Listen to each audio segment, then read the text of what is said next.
A paz do Senhor Jesus, meus queridos amigos e irmãos em Cristo aqui do canal Embaixadores de Cristo, Estudos Bíblicos. Uma vez mais aqui estamos para juntos estudarmos a palavra de Deus. O Senhor Jesus Cristo, Ele dedicou bastante tempo do seu ministério, né? Apesar que o ministério de Cristo durou apenas cerca de 3 anos e meio, porém, ele fez questão de gastar um bom tempo ensinando os seus discípulos, porque Jesus sabia da necessidade que temos, né, de sermos instruídos, discipulados, e o Senhor Jesus Cristo, a fim de que nós não tenhamos nenhuma dúvida sobre Ele, sobre a história sobre Ele, né? Ele deixou bem claro: examinai as Sagradas Escrituras, porque elas dão testemunho a respeito de mim. Ou seja, no Pentateuco encontramos referências a respeito de Cristo. Nos Salmos também, nos livros proféticos, muito mais. Vamos orar? Vamos agradecer ao Senhor. Amado Deus, em nome de Jesus, eu quero agradecer ao Senhor por esse dia. Quero, Pai, louvar o Teu nome por cada milagre que o Senhor realizou na minha vida nesse dia. Perdoai as minhas fraquezas. Senhor, quero Te agradecer pela vida de cada inscrito nesse canal. Venha abençoar cada um de uma maneira poderosa. Meu Deus, venha falar comigo, venha falar com aqueles que irão ver esse vídeo, ouvir essa palavra.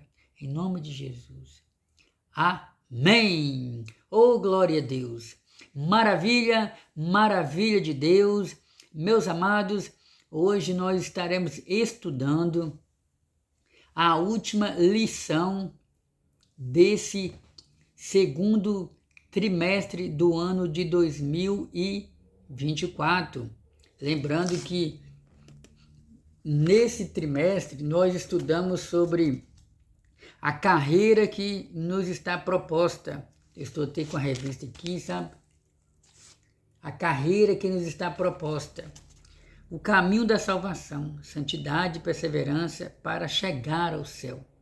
Você que tem nos acompanhado através do YouTube, você que tem acompanhado os nossos estudos bíblicos, tem observado que fomos bastante edificados, tivemos condição de ministrar muitas lições aqui.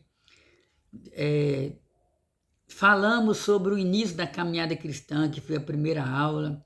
Na segunda aula falamos sobre a escolha entre a porta estreita e a porta larga. Em qual porta você está? Por qual porta você entrou? Por qual porta você deseja entrar? Meu amigo, minha amiga, meu irmão em Cristo, lembre-se, a porta que leva para o céu é estreita. Foi o próprio Jesus quem deixou bem claro. Para entrar no céu requer renúncia. Porta estreita fala de renúncia. Porta larga fala de liberdade ou libertinagem, né? A pessoa não tem obstáculo, a pessoa não tem temor a Deus, está vivendo ainda na carne, é o homem natural. E na terceira lição, estudamos sobre o céu, o destino do cristão, como se conduzir na caminhada, os inimigos do cristão, as nossas armas espirituais, o perigo da murmuração, confessando e abandonando o pecado, resistindo à tentação no caminho, desenvolvendo uma consciência de santidade, a realidade bíblica do inferno, a bendita esperança, a marca do cristão. E hoje vamos estudar, fazendo um breve resumo, breve comentário sobre a cidade celestial. Que maravilha, né? Foi uma promessa que Jesus fez para a sua igreja, quando ele disse, né? Não se turbe o vosso coração, credes em Deus, credes também em mim. Na casa do meu Pai há muitas moradas. Se não fosse assim, eu vos teria dito, vou preparar-vos lugar. E se eu for e preparar-vos lugar, virei outra vez, para que onde eu estiver, estejais vós também. Pois bem, meus amados, lição de número 13, a cidade celestial. Tem até um hino da cantora, né? Tem uma cantora, Andréa Fonte, que fala sobre a volta do Senhor. João viu 7 cardiçais de ouro, e no meio dos 7 cardiçais, um semelhante ao Filho do Homem. Com certeza você já deve ter ouvido falar nesse louvor. Texto áureo, mas a nossa cidade está nos céus, no plural, ó. Ou seja, existe o primeiro céu, céu atmosférico, segundo céu, céu cósmico, terceiro céu, é o céu do céu, onde habita o Deus Todo-Poderoso. E Paulo está dizendo aqui, mas a nossa cidade está no céu, onde também esperamos o Salvador, o Senhor Jesus Cristo. Está onde, irmão de meus? Na carta aos Filipenses, na Bíblia Sagrada, capítulo 3, versículo 20. Verdade prática. A cidade celestial é o alvo de toda a nossa jornada, que iniciou com o novo nascimento e se consumará com a entrada pelos portões celestiais.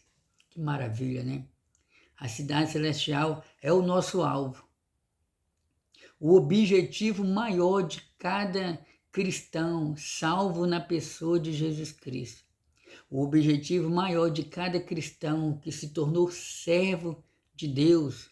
A palavra servo, no grego, a qual o Novo Testamento foi escrito a princípio, diga a princípio porque foi escrito no grego e depois foi traduzido para outros idiomas. Então a palavra servo significa escravo. Então nós somos escravos de Cristo. E o escravo não tinha o direito de fazer o que queria, até hoje, né? Não tem direito de fazer o que quer, mas sim o que o seu Senhor deseja. Então a cidade celestial é o alvo de toda a nossa jornada. Iniciou quando? A partir do momento que entregamos a nossa vida a Jesus Cristo. Deus perdoou os nossos pecados. Deus lançou as nossas imundícias, as nossas transgressões. Não importa o que fizemos no passado. Deus pegou os nossos pecados e lançou no mar do esquecimento. Já não há mais lembrança daquilo que nós fizemos de errado diante do Senhor. Porque o Senhor, quando olha para nós, Ele vê as marcas de Jesus Cristo em nossa vida, porque nós somos justificados. Sabe o que é justificado? Justificado é quando alguém está sentado no banco dos réus, em um tribunal, e de repente essa pessoa ela é inocentada, ela foi justificada, não teve provas o suficiente para condená-la, ela foi considerada justa, e assim somos nós, através dos méritos do Senhor Jesus Cristo, porque a honra e a glória é para Ele, nós encontramos salvação em Jesus Cristo. Paulo, escrevendo aos Romanos, ele disse, né, na carta aos Romanos, capítulo 8, portanto, agora nenhuma condenação há para aqueles que estão em Cristo Jesus. Então, a cidade celestial é o alvo de toda a nossa jornada que iniciou quando? No novo nascimento. Porque nós nascemos de novo. Deus nos tirou das trevas, né, para a sua maravilhosa luz. E o novo nascimento se consumará com a entrada pelos portões celestiais, porque nós entraremos nos portões celestiais, estaremos eternamente com o Senhor. Eu vou ver se eu encontro um texto aqui, no livro de Salmos. Salmos de número 24, está escrito assim: quem subirá ao monte do Senhor, ou quem estará no seu lugar santo? Aquele que é limpo de mãos e puro de coração, que não entrega sua alma à vaidade, nem jura enganosamente. Este receberá a bênção do Senhor e a justiça do Deus da sua salvação. Versículo 7. Levantai, ó portas, as vossas cabeças.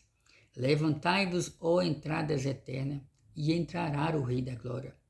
Quem é este Rei da Glória? O Senhor forte e poderoso, o Senhor poderoso na guerra.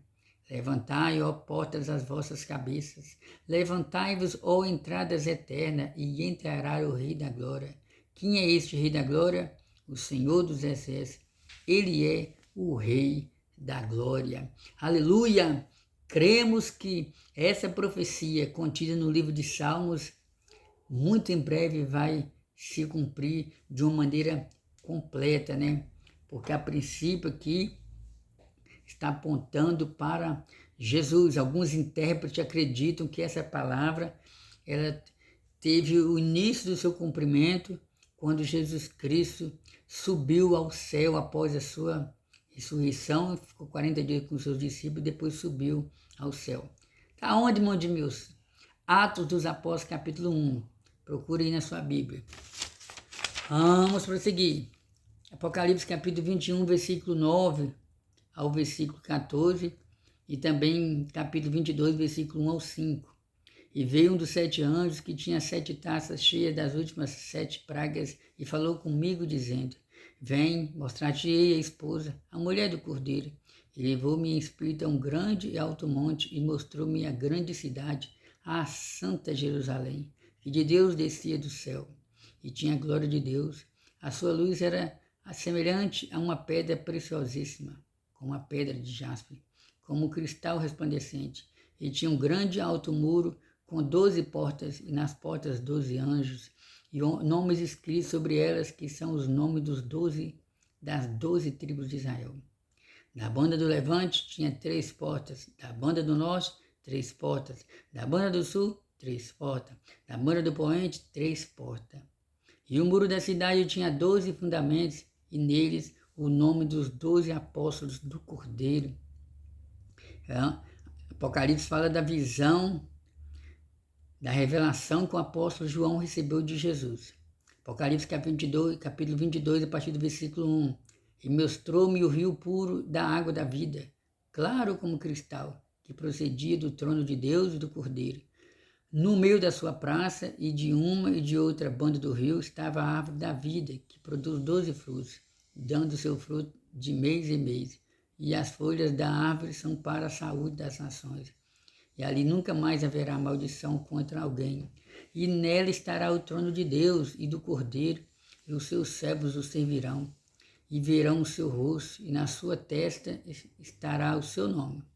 E ali não haverá mais noite, e não necessitarão de lâmpadas nem de luz do sol, porque o Senhor Deus os alumia, e reinarão para todo sempre.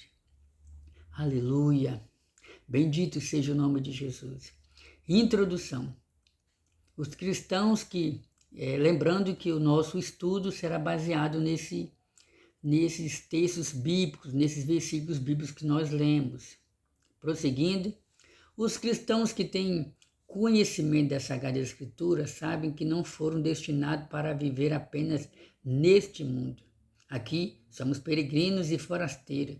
Brevemente os portões celestiais se abrirão e partiremos para viver eternamente com o Pai em nossa pátria celestial. Por isso estudaremos a respeito do paraíso eterno, a cidade celestial, o eterno estado em que desfrutaremos da presença de Deus e como as Escrituras ensinam como será a nossa glorificação final. Aqui se encontra o que nos aguarda ao final de nossa jornada cristã. Glória a Deus nas alturas. Então, meus amados, o cristão, o crente que lê a Bíblia, o crente que ouve os ensinamentos de Jesus, porque a palavra de Deus nos diz que bem-aventurado aquele que lê, mas também nos diz que bem-aventurado aqueles que ouvem. Então, aqueles que não podem ler por algum motivo, mas têm a oportunidade de ouvir, você é um bem-aventurado. E lembrando que a palavra bem-aventurado significa mais do que feliz. A Bíblia fala que nós vivemos uma vida em abundância na presença de Deus. Então, aqueles que têm conhecimento das Sagradas Escrituras sabem que nós não fomos destinados para viver apenas nesse mundo.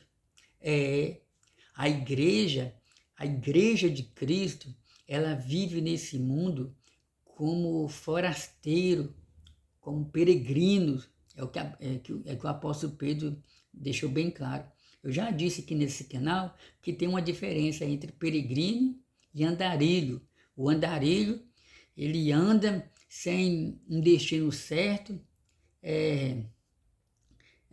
sem um preparo, não sabe quando vai, não sabe quando vai chegar, não sabe o que fazer para chegar lá. Muitas das vezes o andarilho não tem uma finalidade, um objetivo. Mas o peregrino, que é o servo de Deus, ele sabe para onde ele vai, ele sabe como chegar lá no seu objetivo, ele sabe o que fazer para chegar no devido lugar. Então nós, como peregrinos, nós somos sabedores que estamos caminhando, indo de encontro à Nova Jerusalém, a Jerusalém Celestial. E estamos aguardando a volta do Senhor. Falando sobre o paraíso, existe várias interpretações para a palavra paraíso. Nós encontramos referências relacionadas ao paraíso quando a Bíblia fala sobre Eva e Adão no jardim do Éden. Ali era um paraíso, um lugar bonito, um lugar maravilhoso. Mas a Bíblia fala que Adão e Eva pecaram e Deus teve que enviar um querubim ali para proteger aquele lugar. A Bíblia fala sobre o paraíso celestial, né? O apóstolo Paulo, ele teve um arrebatamento. Ele conta na segunda carta aos Coríntios, no capítulo 12, ele conta, deixa eu observar aqui se é na primeira ou na segunda carta aos Coríntios, para a gente não ter nenhuma dúvida. Na segunda carta aos Coríntios, capítulo 12, Paulo fala que teve um arrebatamento. Esse arrebatamento ele foi até o terceiro céu, até o paraíso. A Bíblia fala sobre o seio de Abraão, que era o lugar para onde os salvos iam, né? Esse seio de Abraão é interpretado também como paraíso. Porém, era chamado de seio de Abraão. Quando Jesus morreu, a nossa crença é que Jesus Cristo, ele transportou o mundo dos mortos salvo, que nós deduzimos, imaginamos e cremos que era para baixo, transportou o mundo dos mortos salvos para cima. E hoje o paraíso ele fica em cima. Ou seja, nós cremos que o paraíso fica abaixo do trono de Deus. Paraíso. Ainda não é a cidade santa prometida pelo Senhor nosso Deus. Porque na volta do Senhor Jesus Cristo vai acontecer algo sobrenatural. Os que morreram em Cristo ressuscitarão primeiro. Os que estivermos vivos seremos transformados e assim estaremos eternamente com o Senhor. Nós cremos que as almas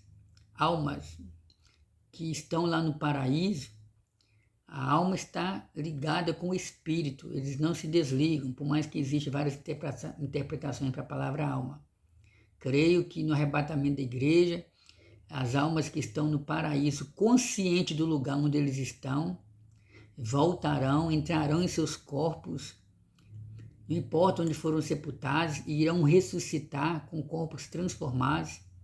E ali passaremos pelo tribunal de Cristo, onde iremos receber as recompensas por aquilo que fizemos de bom para a obra do Senhor Jesus. Depois do tribunal de Cristo, né, cremos que haverá as bodas do Cordeiro, o casamento entre a noiva e o noivo. Nós, igreja, somos chamados de noiva. Cristo é o noivo.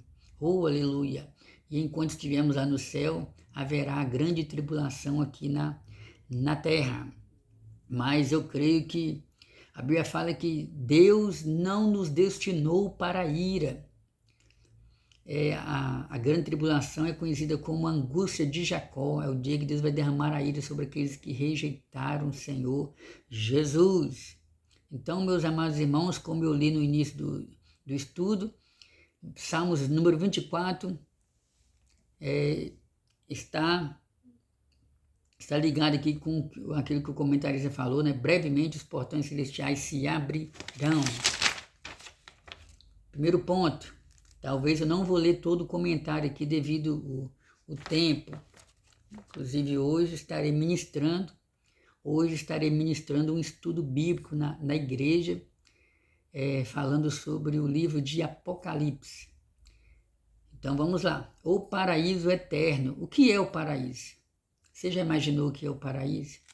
Existem muitas religiões nesse mundo. Cada uma prega o paraíso de uma forma diferente, na visão deles. Algumas pessoas acreditam que ao morrerem irão passar pelo purgatório para ser purgados os seus pecados, serem purificados e depois irão para o paraíso. Mas a palavra de Deus nos diz, né, que o paraíso ele é real. Vamos ler o que o comentarista fala sobre o paraíso?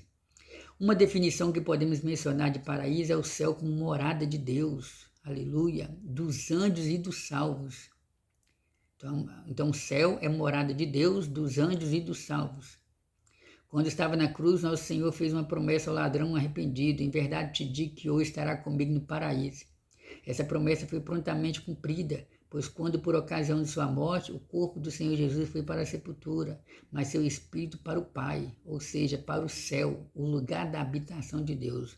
Lucas capítulo 23, versículo 46, você pode procurar essa referência na sua Bíblia. Não há como mensurar a tamanha alegria do ladrão ao ouvir de Jesus a promessa de um encontro no paraíso. Este lugar é a expressão de toda a soma das bem-aventuranças em Cristo. O apóstolo Paulo foi arrebatado e levado ao paraíso, que é o mesmo lugar que aparece em Apocalipse capítulo 2, versículo 7. Então, meus amados, quando Jesus estava lá pendurado na cruz, o ladrão se arrependeu dos seus pecados. Senhor, lembra de mim quando entrar no seu paraíso. Jesus disse: ainda hoje estarás comigo no paraíso. Então nós temos essa promessa. A morte, a Bíblia deixa bem claro, né? A morte não é o fim de todas as coisas. Quando partimos desse mundo, o corpo vai para a sepultura, mas a alma que não se desliga do espírito volta para Deus que o deu. Então, Deus não é homem para que minta.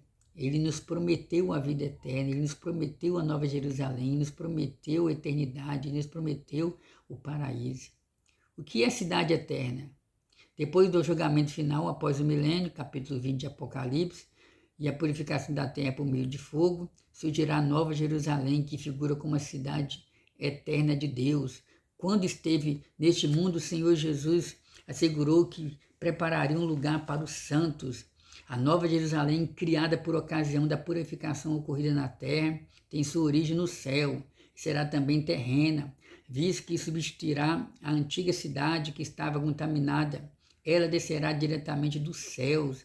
Nessa ocasião, os salvos serão, Apocalipse capítulo 21, versículo 1 a 3, você pode procurar aí a referência. Nessa ocasião, os salvos serão cidadãos dessa cidade e desfrutarão das bênçãos eternas. Então, meus amados,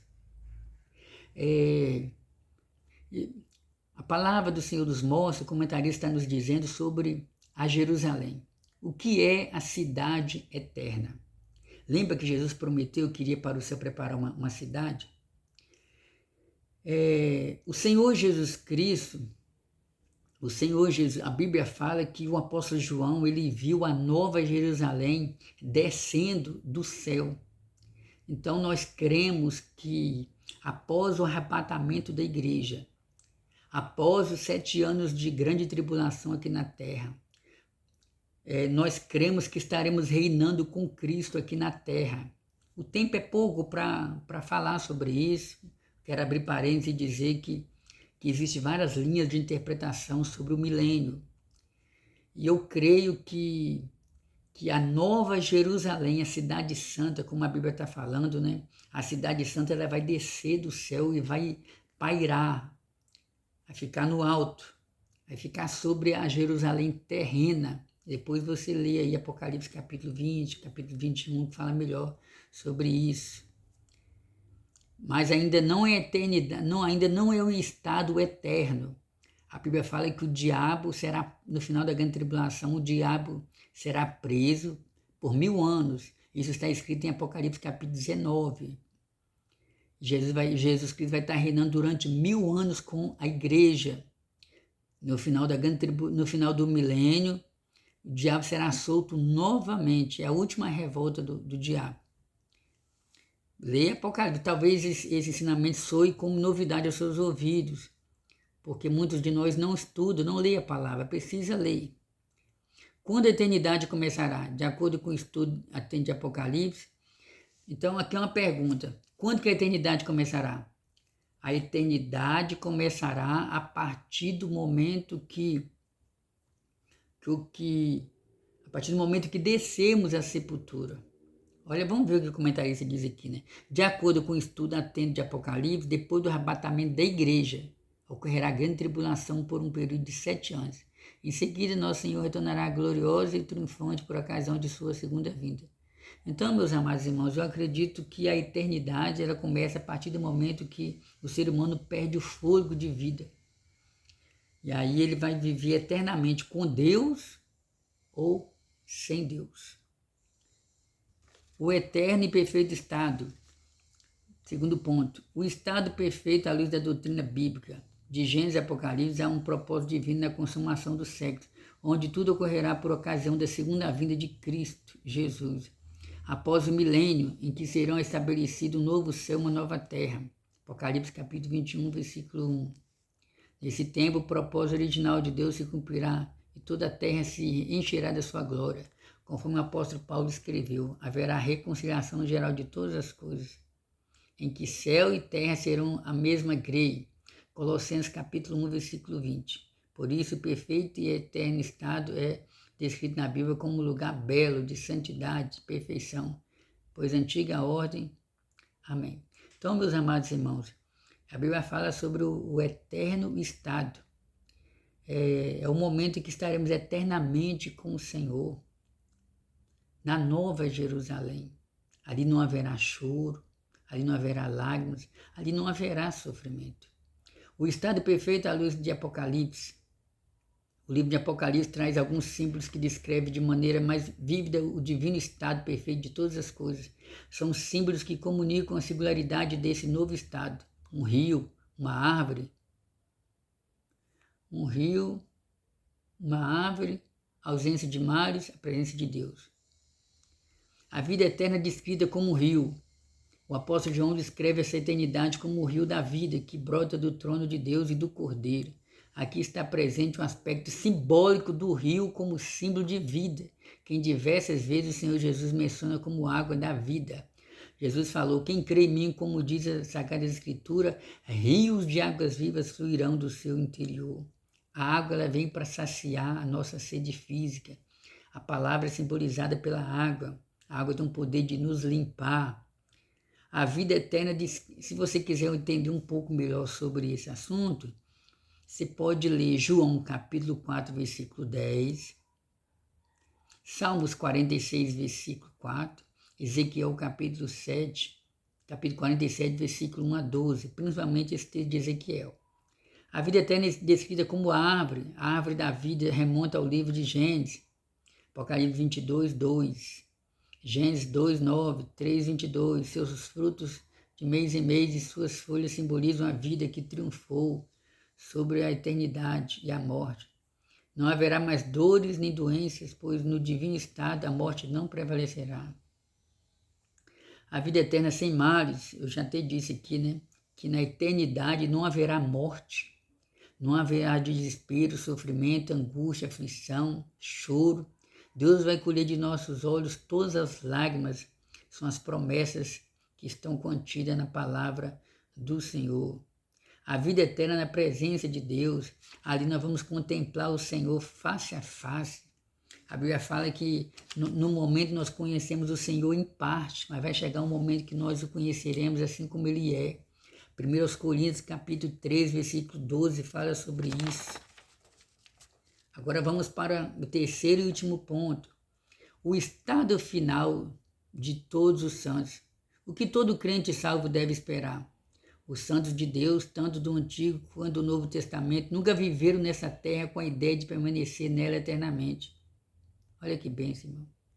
Os santos do Antigo Testamento, os apóstolos, a igreja.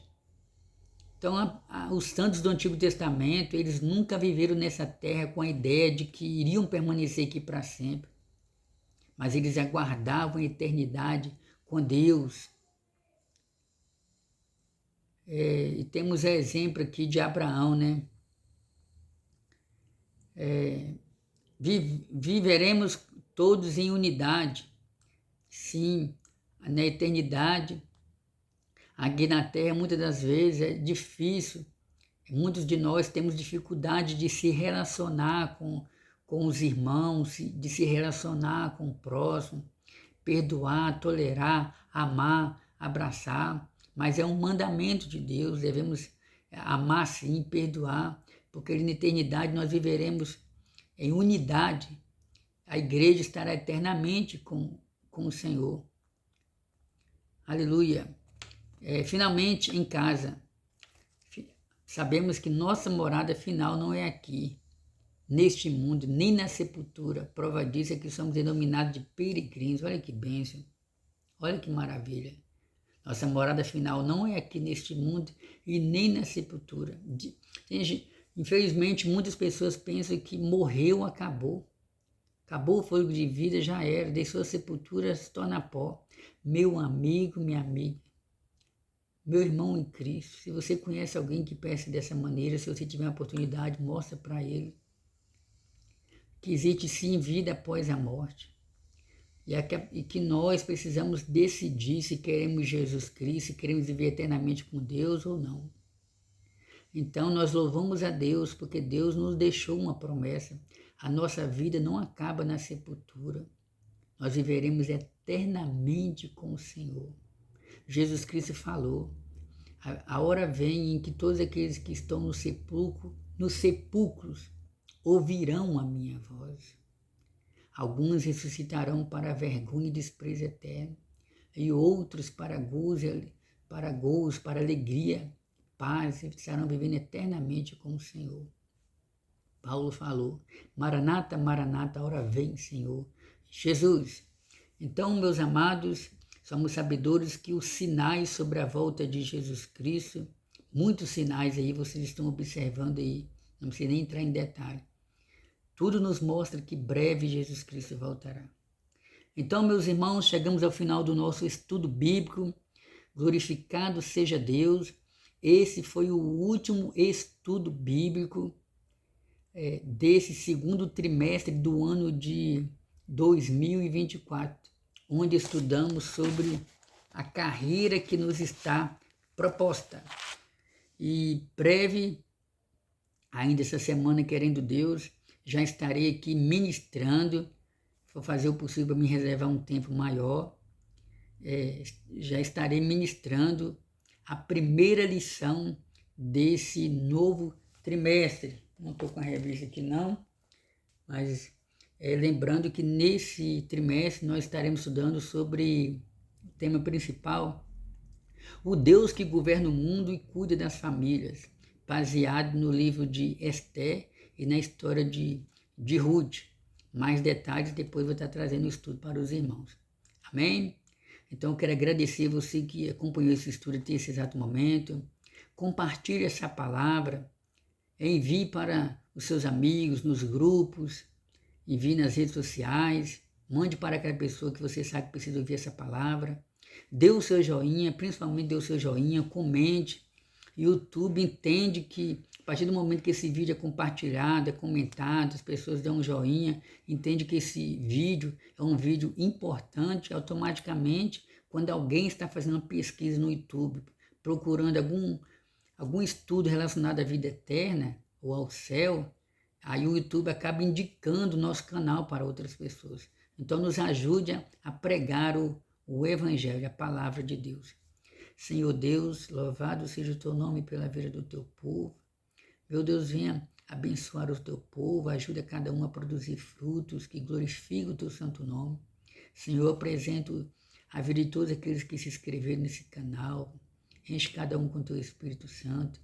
Prospera essa obra, prospera esse canal, em nome de Jesus. Amém. Glória a Deus, até o nosso próximo encontro, em nome de Jesus.